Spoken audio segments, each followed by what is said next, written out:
I never imagined inheriting my grandfather William's house would tear my family apart. The modest two-bedroom home he built with his own hands meant the world to me, not for its market value, but for the memories within its walls. My brother Jackson, with his wife and 2 kids, seemed supportive at the funeral. Then came the whispers, the comments about childless me having all that space, while a growing family struggled. My parents exchanged glances that should have warned me. Before I tell you how my own parents tried to steal my home, let me know where you're watching from today. Hit that like button and subscribe if family betrayal stories make your blood boil as much as mine did. My grandfather William was more than just family to me. He was my hero, my mentor, and in many ways, my true father figure. A self-made carpenter with rough hands and a gentle heart, he taught me to appreciate craftsmanship and honest work from the time I was old enough to hold a hammer. Those weekends in his workshop formed the foundation of who I became, directly inspiring my career as an architect. While my parents pushed me toward business degrees, Grandpa William encouraged me to create, to build, to make something lasting. The house itself was nothing extraordinary to outsiders. A humble one-story structure on a quarter-acre lot in a middle-class neighborhood. But every corner, every doorframe, every inch of that house contained his handiwork. I knew which floorboards had given him trouble, which kitchen cabinets he had redesigned 3 times before he was satisfied, the slightly uneven bathroom door that he jokingly refused to fix because it reminded him to stay humble. These weren't just features of a house, they were pieces of his legacy. During his final illness, I was there nearly every day. My job allowed me to work remotely 3 days a week, so I spent those days at his house, setting up my laptop at his kitchen table so I could check on him between calls. Jackson visited occasionally, usually for an hour on Sundays, with his wife Lisa and their children Emma and Tyler. The kids were sweet but restless in a house without toys or entertainment, and their visits were often cut short when they became too rowdy for my grandfather's comfort. The will reading was straightforward. The house to me, some savings distributed among family members, with Jackson receiving $20,000. At the funeral, Jackson hugged me and said he was happy I would be keeping the house in the family. My parents were quiet, but I attributed that to grief rather than disappointment. That first family dinner after the inheritance was when I began sensing something was wrong. We gathered at my parents' house with Jackson and Lisa arriving late because Tyler had a baseball game. The conversation flowed normally until coffee. "The kids are really outgrowing our apartment," Jackson mentioned, stirring his cup slowly. "2 growing children sharing a bedroom is getting tough." "I can imagine," I replied sincerely. "Have you thought about looking for something bigger?" My father cleared his throat. "Hard to find affordable 3 bedrooms in this market, especially with their student loans. I could help with a down payment," I offered immediately. "Some of the money Grandpa left could go toward that." An uncomfortable silence followed. My mother patted my hand in a way that felt patronizing. "That is very kind, Ferdinand, but it would hardly make a dent in this housing market." "Well, I am doing well at the firm. I could contribute more if needed," I insisted. Jackson and Lisa exchanged looks. "We appreciate that," Lisa said with a tight smile. "But taking money from you feels wrong when there is already a perfectly good house in the family." The implication hung heavy in the air. I laughed nervously. "You mean Grandpa's house? I am planning to live there myself?" "But it has 3 bedrooms," my mother pointed out, "for just 1 person, while Jackson and Lisa and the children are cramped in 2. I use 1 as a home office," I explained. "And I have friends visit from out of town sometimes." My father took a long sip of coffee. Friends versus family. Interesting priority. That was the first chip in what had always been a solid family relationship. Over the next few weeks, the calls started. My mother would phone with innocent-sounding questions about how I was settling in, then casually mention how Tyler was struggling with homework because he had no quiet space to study. My father would text about helping me with home maintenance, then spend the time pointing out how perfect the backyard would be for my niece and nephew. I tried to maintain family harmony while standing my ground. He invited everyone over for Sunday dinners. I offered to help Jackson and Lisa look for houses in their price range. I even suggested I could co-sign on a loan to help them qualify for more. But each gesture was met with the same response. Why go through all that trouble when there was already a perfect family house available? Lisa began making comments at family gatherings. "It must be so peaceful living all alone in that big house," she would say with a smile that never reached her eyes. "I cannot even imagine having that much." Personal space. When I tried to explain the sentimental value the house held for me, how it connected me to my grandfather and his craftsmanship, my mother sighed heavily. "We all loved him, Ferdinand. You are not the only one with memories." That first night after the particularly tense family dinner, I sat alone in my grandfather's, now my living room. The house felt different. What had been a sanctuary now felt like contested territory. I ran my hand along the chair rail he had installed, remembering him teaching me how to measure twice and cut once. "Stand firm on the things that matter, Ferdy," he used to tell me. "Life will push you around if you let it." I went to bed determined to honor his memory by keeping his house in caring hands, even if they were only my own. The pressure campaign escalated with alarming speed. What began as subtle suggestions quickly transformed into outright demands. My parents called daily, each conversation more manipulative than the last. My mother would start crying midway through our talks, saying she just wanted her family to be happy. My father took a different approach, listing all the sacrifices they had made for me growing up, implying I owed them this concession. "We never played favorites between you boys," he said during one particularly difficult call, "but you are forcing us to take sides now." Jackson and Lisa began recruiting extended family members to their cause. At a cousin's birthday party, my Aunt Martha cornered me by the punch bowl. "I heard you are being stubborn about your grandfather's house," she said without preamble. "You know, when my sister left her vacation cabin to only one of her children, it caused a rift that never healed. Is that what you want? Grandpa left the house to me, Aunt Martha. That was his choice." I responded, trying to keep my voice steady. "Well, he probably assumed you would do the right thing," she sniffed before walking away.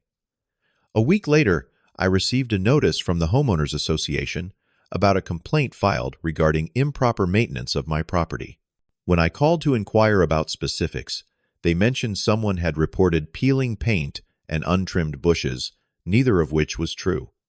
I spent that weekend repainting perfectly good trim and pruning already neat shrubs, all while wondering which neighbor had it out for me. It was my cousin Daniel who tipped me off. "Jackson has been talking to everyone in the family," he told me over beer one night. "Did you know? He has almost $70,000 in credit card debt. He has been telling people he could sell your house and buy something even better for his family, plus clear his debt." The revelation stunned me. I immediately called Jackson and offered to help him with financial planning or even a personal loan to consolidate his debt at a lower interest rate. His response was cold. "I do not need your charity, Ferdinand. What I need is what should have been fair from the beginning. Dad agrees that properties should go to the family members who will use them best." Thanksgiving became the flashpoint.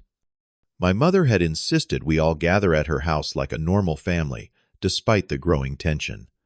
I brought an expensive bottle of wine and tried to maintain a positive attitude. We made it through appetizers with superficial conversation about work and the weather. Then my father carved the turkey, and everything fell apart. Before we eat, he announced, glass raised, "I want to toast to family, to putting the needs of our loved ones above selfish desires." All eyes turned to me. I felt my face grow hot. "Dad, can we not do this today?" I pleaded quietly. "Do what speak the truth," Jackson interjected. "The truth that you are letting my children suffer in cramped conditions while you rattle around in a house too big for you. I have offered to help you financially," I reminded him. Lisa scoffed. Throwing money at us like we are charity cases is insulting. We do not want your handouts. We want what should rightfully be shared. Grandpa did not see it that way, I said, instantly regretting bringing our grandfather into this increasingly hostile conversation. My mother slammed her hand on the table, making the silverware jump. Your grandfather is not here, we are. Your family is right here telling you what they need from you. I stood up, napkin falling to the floor. I think I should go. Running away, as usual, my father muttered. The selfish path is always easiest. I left without another word, the turkey untouched family relationships souring by the minute. The campaign took darker turns after that confrontation. I discovered someone had been going through my mail before I got home from work. Small things disappeared from my front porch, including a package containing architectural plans for a client. I began receiving calls from unknown numbers, voices claiming to be concerned, neighbors warning me that my presence was bringing down property values. One evening, my father showed up unannounced, demanding to inspect the house to make sure you are maintaining it properly. When I refused to let him in, he became enraged, insisting I give him a key because parents should have access to family property. My mother took a more subtle approach. She began sending me children's furniture delivered without warning. A small desk for when Emma visits, bunk beds that arrived in boxes stacked on my front porch. When I called to ask what was happening, she simply said, "For when you come to your senses, we all know this is temporary, Ferdinand." The strain began affecting my work. I missed deadlines spaced out during client meetings and found myself checking my security camera app obsessively during the day. After installing cameras around the property, my boss pulled me aside after I submitted the wrong blueprints to a major client. "Everything okay at home, Ferdinand? This is not like you." I mumbled something about family stress, too embarrassed to explain that my own parents were trying to pressure me out of my house. Jackson began coincidentally appearing at places I frequented: the coffee shop near my office, the grocery store by my house, even the gym I attended. Each time, he would make a point of discussing his housing troubles within earshot of others casting glances my way to ensure I overheard. Then came the letter, official-looking, delivered by certified mail. My parents and brother were formally contesting my grandfather's will, claiming he had not been of sound mind when he made his decisions. They had retained a lawyer specializing in estate disputes. The letter outlined their intent to prove I had exerted undue influence over an elderly man during his vulnerable final days. I felt physically ill reading those words, seeing my grandfather's mental capacity questioned, his careful decisions dismissed. The letter shook in my hands as 17 years of trust collapsed into dust. The Sunday ambush nearly broke me. I had been avoiding family gatherings since Thanksgiving, citing work commitments, but my mother insisted I join them for dinner to discuss things rationally. Against my better judgment, I agreed, hoping perhaps they had come to their senses. I should have known better. They were waiting for me, my father standing by the fireplace like a judge, about to pass sentence. My mother perched tensely on the edge of the sofa, and Jackson and Lisa seated together in matching armchairs. No children in sight, which should have been my first warning. Ferdinand, my father, began without preamble the moment I sat down. "This has gone on long enough. We need to resolve this situation once and for all." I nodded cautiously. "I agree. This family conflict needs to end." "Excellent," he said, his expression unchanging. "Since your brother has kids, he should get your house. You can move into an apartment until you start a family of your own, which, let us be honest, does not seem likely anytime soon." The bluntness of it stunned me.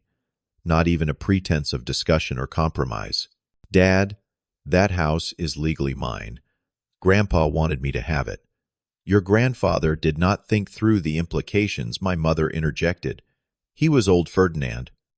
"People make mistakes when they are old. He was not mistaken." I insisted, my voice rising. "He knew exactly what he was doing, and I am not giving up my home." My father's face darkened. So you would deprive your own niece and nephew of a proper childhood home out of pure selfishness.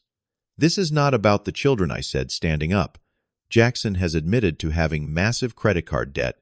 This is about him wanting to sell the house to fix his financial mistakes.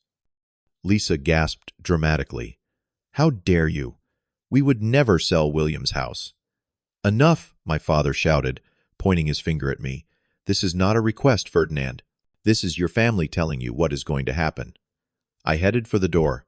This conversation is over. My mother's voice stopped me, her tone suddenly cold and calculating. Then we will just take it another way. The next morning, I received another certified letter. This one contained formal legal notice that my family was contesting the will on grounds of my grandfather's alleged mental incompetence. They claimed he had shown signs of dementia in his final months, that he became confused about who was who in the family, that he had been unduly influenced by me during daily unsupervised visits. Every accusation was a knife to my heart. My grandfather, whose mind had remained crystal clear until the very end, whose carpenter's precision never faltered, being portrayed as a confused old man.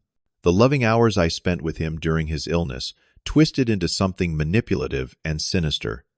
It was character assassination of not just me, but of him, the man I respected more than anyone. My hands shook as I called a lawyer. She reviewed the documents and frowned deeply. They have collected signed statements from several of your grandfather's doctors and nurses.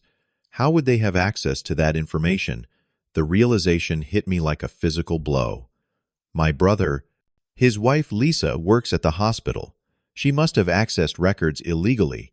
That could work in our favor, my lawyer noted. But this is still concerning.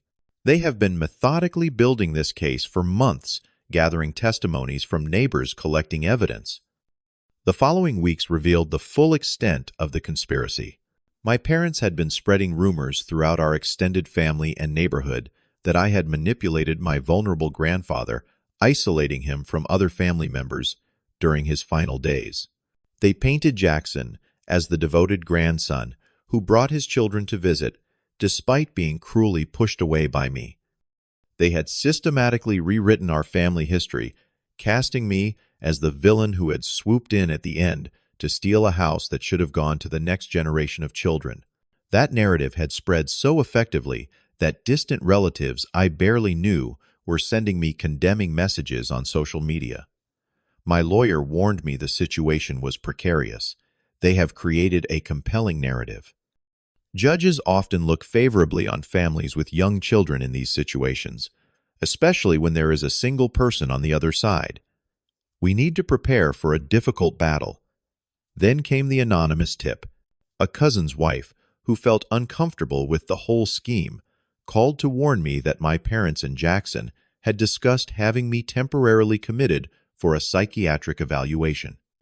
They had been documenting every heated response, every frustrated text message, building a case that I was becoming unstable and potentially dangerous. They were talking about planting something in your house. Next time they visit, she whispered through the phone.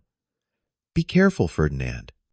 Sure enough, during a brief, tense visit, where my mother insisted on dropping off more unsolicited children's items, I caught her trying to place prescription pill bottles in my medicine cabinet, empty containers, with my name forged on.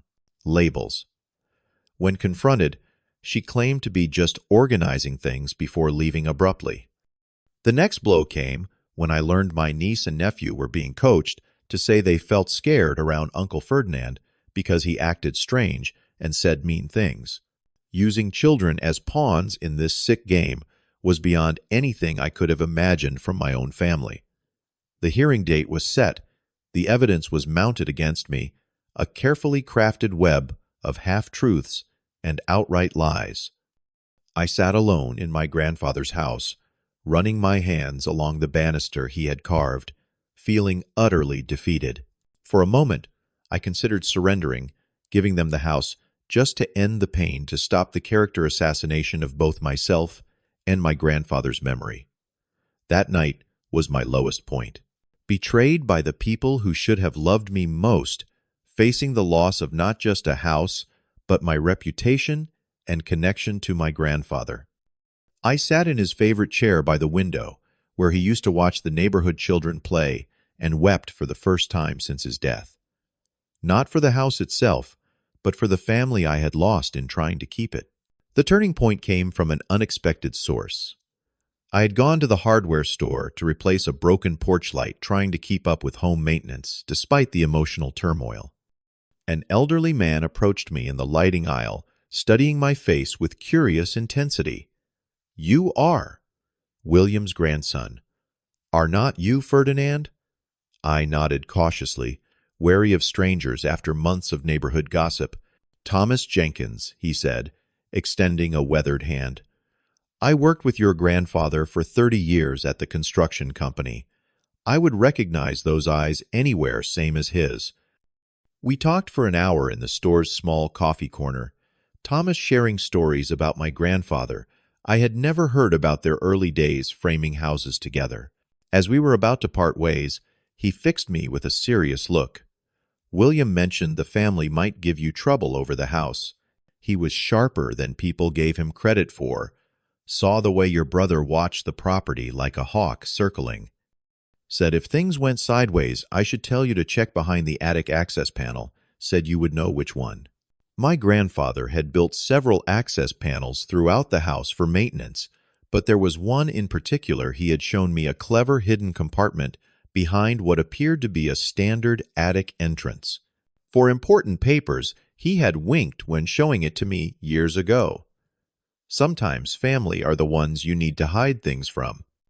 I had forgotten about it completely until Thomas's mention. That night, I retrieved a stepladder and located the hidden latch.